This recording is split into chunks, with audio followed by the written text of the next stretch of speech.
여러분 안녕하십니까? 6월 첫째 주 용인시정 뉴스입니다. 어느샌가 여름을 알리는 계절이 찾아왔습니다. 올 여름은 또 얼마나 더울지 걱정하시는 분들도 많은데요. 벌써부터 지치지 마시고 타오르는 태양처럼 활기 넘치는 하루하루 맞이하시기 바랍니다. 먼저 주요 뉴스 함께 보시죠. 용인시가 2035년 인구 120만 시대를 향한 새로운 도시 기본 계획을 수립했습니다. 균형 발전, 도시 재생, 생활 밀착이라는 3대 키워드를 중심으로 안정적인 성장을 이루겠다는 목표입니다. 기흥구 농서동 환경자원화 시설에서 악취가 발생해 인근 주민들이 고통을 호소하자 용인시가 즉각 가동을 중단하고 대책 마련에 나섰습니다. 다가올 폭염에 대비해 시가 폭염 상황을 관리하는 TF팀을 운영하며 효율적인 대응 체계를 수립하고 있습니다. 용인시가 사회-경제적 변화를 반영한 장기적인 도시관리 계획을 새롭게 수립하고 도시 경쟁력 강화에 나서기로 했습니다. 용인시 도시주택국이 시정 브리핑에서 이 같은 계획을 밝혔습니다. 용인시 도시주택국 홍순태 국장이 26일 시청 브리핑룸에서 용인시의 새로운 도시관리 계획을 밝혔습니다. 기존 2020년 용인 도시관리 계획을 재정비해 2035년 용인 도시 기본 계획을 수립한 것입니다. 2035년 인구 120만 명 시대를 예상하며 균형 발전과 도시 재생, 생활 밀착을 3대 키워드로 안정적인 성장을 이루겠다는 청사진입니다. 계획에는 적극적인 개발 행위 인허가, 자연 취락지구 규제 완화 및 확대 추진이 포함됐습니다.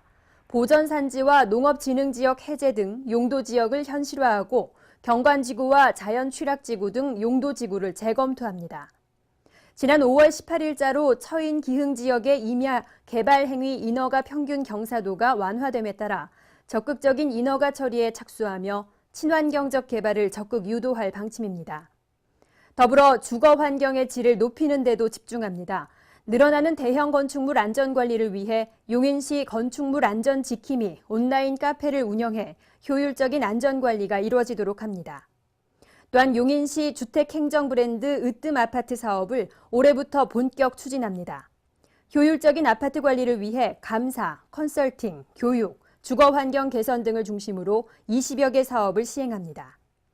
용인시는 도시 성장 안정화를 위해 지역경제 활성화와 균형 발전을 도모하면서 친환경적 주거문화 정착에 행정력을 모을 방침입니다. 시민에게서 답을 찾는 행정이 용인시의 시정 방향 중 하나인데요. 지난달 우리시 하수 종말 처리장의 슬러지 처리장에서 악취가 발생해 주민들이 피해를 호소하자 용인시가 즉각 공장 가동을 중단하고 대책 마련에 나섰습니다. 기흥구 농서동 환경자원화 시설. 관내 여러 곳의 하수 종말 처리장에서 발생하는 침전물인 슬러지를 모아 태우는 시설입니다. 이곳에서 발생한 악취로 인근 주민과 화성 동탄 신도시 주민들이 피해를 호소하자 용인시가 지난달 25일부터 시설 가동을 중단했습니다. 이를 결정한 긴급대책회의에서 정찬민 시장은 악취 문제 해결을 위한 최선의 방책을 찾으라고 지시했습니다. 이에 따라 시는 당초 환경자원화 시설의 탈취로 열교환기 교체 등 일부 시설만 교체하기로 했던 단기 계획을 전면 수정하고 타 도시의 환경자원화 시설을 방문하는 등 피해 방지 개선 대책을 새롭게 수립하고 있습니다. 지난 2009년부터 이 시설을 건립하고 위탁 운영을 맡고 있는 코오롱 환경서비스 주식회사는 악취 발생 진단과 시설 구조에 대한 정밀 진단을 실시했고 해당 시설에서 처리해야 할 슬러지는 현재 용인시의 비용 지원을 받아 관내 사설시설에 위탁해 처리하고 있습니다. 올여름 더위 기세가 겁이 날 정도로 벌써부터 높은 기온을 보이고 있는데요. 용인시가 폭염에 대비해 효율적인 대응 체계를 구축하고 있습니다. 5월 15일부터 9월 30일까지 폭염 대책 기간 동안 용인시는 관련 부서 간 TF팀을 운영하며 폭염 대책을 철저히 마련합니다. TF팀은 폭염 상황을 총괄 관리하는 상황관리반과 폭염 상황 발생 시 의료 지원에 나서는 건강관리 지원반으로 나누어 대책을 추진하며 취약계층 보호를 위한 재난 도우미를 지정하고 폭염 상황 시 긴급 정보 전달 체계를 구축해 상황 대응 한라인을 유지합니다. 폭염특보나 피해 발생 시 신속한 정보 공유가 이루어지게 하고 독거노인이나 거동 불편자 등 취약계층 보호에 힘쓰며 경로당이나 마을회관 등을 무더위 쉼터로 지정해 운영합니다. 관내에서 지정 운영하는 무더위 쉼터는 총 65곳입니다. 시는 이와 함께 폭염특보 시 65세 이상 어르신이나 야외에서 작업하는 농업인, 건설사업장 근로자 등에 대해선 가장 무더운 시간대인 오후 2시부터 5시까지 무더위 휴식 시간제를 운영하도록 권고하고 있습니다. 26일 용인시와 한강유역환경청, 제일모직 주식회사 리조트사업부, 푸른환경 세용인 21 실천협의회는 시청 철쭉실에서 경안천 생태계 복원을 위한 협약을 체결했습니다. 이에 따라 각 기관은 앞으로 3년간 경안천 수질 개선을 위해 행정, 재정, 기술 지원과 재반 활동에 공동으로 노력합니다. 용인시는 한강 수계 기금을 지원받아 물관리 거버넌스를 구축하고 수질 관리 프로그램을 개발해 시행할 계획입니다. 28일 기흥구청 다목적홀에서는 고용노동부와 경기도가 주관하는 지역 맞춤형 채용 박람회가 열렸습니다. 40대에서 50대까지의 중장년층 구직자와 중소기업을 연결하기 위한 이날 박람회에는 관내 수출입 관련 중소기업 12개 업체가 참가했습니다. 현장에서는 채용 정보 공유와 함께 현장 면접을 통한 채용이 이루어졌습니다.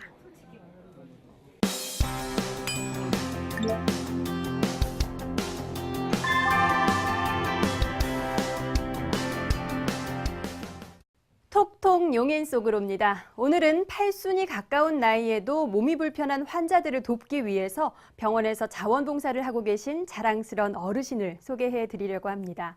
어려운 이웃을 위한 봉사의 땀방울이 건강 비결이라고 하는데요. 홍혜원 리포터와 함께 만나보시죠. 이른 아침에 용인 세브란스 병원. 아침부터 많은 사람들로 붐비는 병원 로비만큼이나 할아버지의 아침도 바쁜데요. 친절하고 다정하게 병원을 찾는 환자분들의 안내 도우미를 자처하시는 이분이 바로 오늘 제가 만나볼 주인공인 이구영 할아버지입니다. 저희가 무인수납기가 도입된 지 얼마 안 된 상태에서 어르신들이 무인수납기 사용 방법을 잘 모르셔서 이 복잡한 그 병원 내에서 너무 어려워하셨는데 그분이 옆에서 항상 지켜봐 주시면서 도와주시고 번호 누르는 것도 도와주시고 순서를 알려주셔서 또 노인분들 반응이 더 좋았어요. 저희가 진짜 거의 무보수로 아무것도 드리는 게 없는데도 불구하고 1년 365일 매주 정해진 요일에 정해진 시간에 지각 한 번 없이 꼬박꼬박 나오시고 진짜 성실하신 자원봉사자분이십니다. 2003년 퇴직 후 옛 고향인 용인으로 내려와 지금까지 10여 년이 넘는 기간 동안 꾸준히 봉사를 하고 계시는 이구영 할아버지. 비가 오나 눈이 오나 주 4회 꼬박꼬박 단 한 번도 늦거나 빠지는 일 없이 성실하게 매년 봉사활동을 이어가고 있는데요. 처음에 봉사를 퇴직 후에 어떻게 하실 생각을 하신 거예요? 호스피스 교육을 받고 인증서를 받고 그러고 봉사하는 거라고요. 다보스 병원에서도 봉사를 했고 딴 데서도 봉사를 하고 그러고 지금. 병원 곳곳에는 할아버지의 도움을 필요로 하는 분들이 가득합니다. 특히 무인 수납기 도입 이후로 할아버지를 찾는 분들이 많아졌는데요. 기계 사용이 익숙치 않은 나이 많은 환자분일지라도 할아버지의 도움을 받는다면 신용카드 수납기와 처방전 발행기 사용도 문제 없습니다. 여기서 봉사하고 고맙다고 그러고 가는 게 시간이 전략이 되니까 그 이렇게 이제 처방전 뽑는 거 이렇게 원무과에서 기다리는 것보다 여기서 컴퓨터에 이렇게 바로바로 해가지고 하니까 고맙다고 그러는 게. 매주 수요일에는 부인과 함께 효자병원에서도 안내봉사를 하신다고 하네요. 이제는 습관이 되어버린 남을 위해 봉사하는 어르신의 봉사열정에서 노년의 행복감이 묻어납니다. 봉사하는 거는 힘든 일은 못하고 봉사하는 걸 습관화해서 이제 그 봉사하는 거지. 그 봉사하는 사람이 은혜 받는 거지 무슨 대가를 바라고 하는 것도 아니고. 앞으로도 계속해서 밝고 건강한 얼굴로 환자들을 돕는 그를 만날 수 있길 기대해봅니다. 똑똑 정보입니다. 오는 11일과 6월 23일부터 7월 14일까지 기흥구 보건소에서는 아동과 청소년의 정신건강에 대한 이해를 돕기 위한 무료 공개 강좌를 개최합니다. 11일 강연의 주제는 공부 왜 안 되지입니다. 시민 여러분의 많은 참여 바랍니다. 용인시는 경력 단절 여성 채용 기업에 장려 수당을 지급합니다. 경력 단절 여성을 6개월 이상 채용한 용인시 소재 중소제조업체가 대상입니다. 자세한 지원 조건 확인하시고 6월 12일까지 용인시 투자유치과로 신청하시기 바랍니다. 용인시는 용인 곳곳에 숨어있는 문화유산을 관광 자원화하기 위해 용인 문화유산 스토리텔링을 공모합니다. 용인시의 모든 문화유산을 주제로 한 이야기를 자유롭게 작성해 응모할 수 있습니다. 응모 기간은 오는 9월까지며 접수 기간은 9월 7일부터 25일까지입니다. 최근 해수에서 비브리오 폐혈증균이 분리되고 있습니다. 어패류를 생식하거나 바닷물에 닿은 상처를 통해 감염될 수 있으므로 바닷가를 여행하거나 어패류를 먹은 후 열이 나거나 수포나 출혈 등의 증상이 있으면 신속히 치료받으시기 바랍니다. 만성 질환을 갖고 있는 분들은 어패류를 생식하지 않도록 주의하세요. 용인시는 관내 학생과 학부모를 위한 2016학년도 대학 입시 대비 설명회를 개최합니다. 학부모 입시교실, 모의평가 결과 분석 설명회, 수시, 정시, 논술 대비 설명회를 잇따라 개최할 예정이오니 시민 여러분의 많은 참여 바랍니다. 요즘 중동 호흡기 증후군, 메르스 감염 환자가 추가로 발생했다는 소식에 사회적으로 불안감이 커지고 있습니다. 감염을 예방할 수 있는 방법은 오로지 손 씻기와 기침 예절 등 기본적인 위생 수칙이 전부인데요. 해외로 나가실 분들은 더욱 사람이 많은 곳은 피하는 게 좋겠습니다. 건강한 한 주 보내십시오. 고맙습니다.